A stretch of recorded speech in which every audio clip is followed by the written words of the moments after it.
प्रदेश में 6 चरण का मतदान हो चुका है और अब 7वें और अंतिम फेज का मतदान 1 जून को होना है, जिसके लिए गुरुवार को सपा और बीजेपी, कांग्रेस और बसपा ने अपनी पूरी ताकत झोंकी है और अपने अपने प्रत्याशियों के लिए वोट की अपील की। इसी कड़ी में अखिलेश घोसी में दिखाई दिए, जहां उन्होंने सपा प्रत्याशी राजीव राय के लिए वोट की अपील की, तो वहीं विरोधियों पर जमकर बरसते दिखाई दिए। अखिलेश ने अपने भाषण के दौरान पुराने सहयोगी राजभर को याद किया और उनके जरिए बीजेपी पर तंज कसा। तो लोग पिछले कई चरणों का चुनाव देख करके लड़खड़ा गए हैं, जो पिछले 6 चरणों का चुनाव देख करके लड़खड़ा गए हैं, न केवल खुद लड़खड़ाए हैं, उन्हें मैं समझता हूं ऐसे लड़खड़ाए हैं कि अब उन्हें छड़ी भी नहीं बचा पाएगी। अखिलेश ने एक बार फिर से बीजेपी के 140 सीटों पर सिमटने की बात दोहराई और बताया कि इस बार जनता बीजेपी को चुनिंदा सीटों के लिए भी तरसाने वाली है,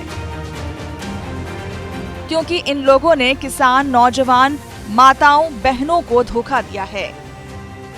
इस देश की जो 140 करोड़ की जनता है, वो इन्हें 140 सीटों के लिए भी तरसा देगी, और इसलिए तरसाएगी क्योंकि इस बार इन्होंने किसानों को धोखा दिया, नौजवानों को धोखा दिया, हमारी माताएं बहनों को धोखा दिया। इस बार इन पर ये तीनों लोग मिलकर के वार करने जा रहे हैं, त्रिकोणीय वार होने जा रहा है। इलेक्टोरल बॉन्ड का मुद्दा भी अखिलेश यादव ने उठाया और सुप्रीम कोर्ट की दखल से बीजेपी वालों के बैंड बजाने की बात कही। इसी के साथ वैक्सीन कंपनियों से बीजेपी द्वारा वसूली करने का आरोप लगाया। इलेक्टोरल बॉन्ड लेकर के न केवल बीजेपी की इलेक्टोरल बॉन्ड से पोल खुल गई है, बल्कि जो लोग जान गए हैं कि किस तरीके से इन्होंने पैसा वसूला है, बताओ इन बीजेपी वालों का बैंड बज गया कि नहीं बज गया इलेक्टोरल बॉन्ड से। और जहां इन्होंने बड़े बड़े लोगों से लिया पैसा, लेकिन इन्होंने उन्हें भी नहीं छोड़ा, वैक्सीन वालों को। याद है आपको और हमें सबको वैक्सीन लगवा दी, कोई बचा तो नहीं जिसको वैक्सीन न लगी हो, सबको वैक्सीन लगवा दी। और हमारे जो पुलिस के भाई लोग हैं, ये लगवाना नहीं चाहते थे, इनको भी वैक्सीन लगवा दी। और बताओ वैक्सीन लगने से जान को खतरा हो गया कि नहीं हो गया? और सुनने में आया है कि जिन्होंने वैक्सीन लगवा ली है उन्हें बीमारी होने जा रही है, न केवल बीमारी बल्कि हार्ट अटैक भी हो रहे हैं।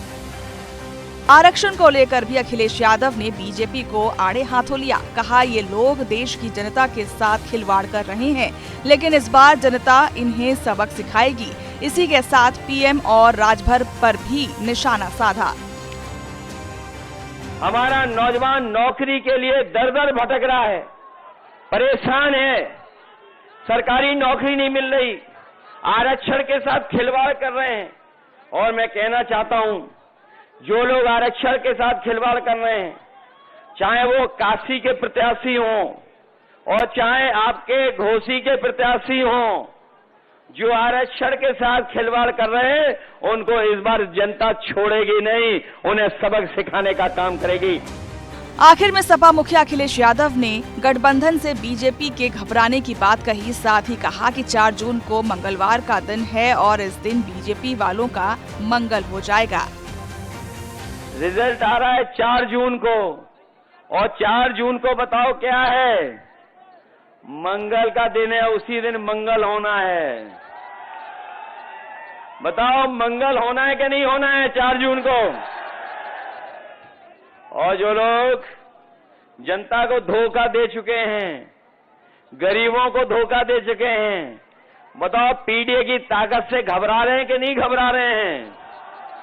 और इतने घबराए हुए हैं कि इंडिया गठबंधन का नाम भी सही तरीके से नहीं ले पा रहे हैं। इस तरह से अखिलेश यादव ने आखिरी दिन बीजेपी पर एक के बाद एक हमले किए। बता दें कि अब 1 जून को प्रदेश की 13 सीटों पर वोटिंग होनी है, जिसके बाद फिर 4 जून को नतीजे आ जाएंगे।